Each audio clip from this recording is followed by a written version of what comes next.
Ice hockey is a huge sport all over the world. We have kids from the age of 4 to the age of 64 that played. I liked that it was way more intense than anything I'd done before. The other main struggle was that there were no other girls in my age group growing up, which is really nice to see now, because the more I'm going on, the more I'm seeing the younger generation. They all have like peers, they have friends. The court team has an entire girls team full of like 8-year-old girls. It's really inspiring to see that, but when I was doing it, it was just me. There was no one really to sort of bond with and connect with until I got older and I started playing the women's hockey. The social aspects is incredibly important. I know when I get there, I'm going to see some of my best mates. I'm going to see people I really get along with. Learning how to play in a team context of working together, sometimes playing a role that you don't want to play, but it's for the greater good. I think society is better for it. For a nation that loves hurling and rugby, I think Ireland would embrace it.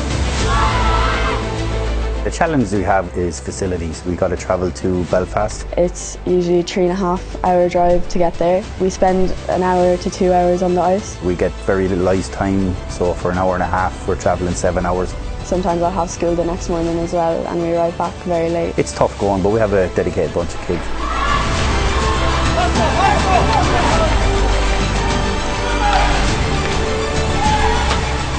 The benefit of having an ice rink in Ireland would be participation, getting more kids involved, school programs, public skating, learn to play. So we have to really explore building a brand new facility. Even across the border in Northern Ireland, they have professional teams and a couple of ice rinks. One of the rinks is a council-run rink and it's very successful, and there's no reason why it can't work down here. Business under no circumstance would be a problem. You see it when we do have the rinks in Dublin for those few months during the winter. They are packed all day, every day. I think the primary difficulty that we really have is the perception of winter sports in Ireland. So when you talk about winter sports, to convince them that it's a viable business option takes a lot of work. Beyond that, then you can even add in insurance. I was told by one of the main insurance companies that they wouldn't insure an ice rink because public skating to them is a huge red flag. So it's not even really the sports themselves. Public skating is essential to the viability of an ice rink. Our nearest neighbours here in the UK have 63 ice rinks, and they don't have those same kind of problems. The caution shouldn't stop the development of ice sports in Ireland.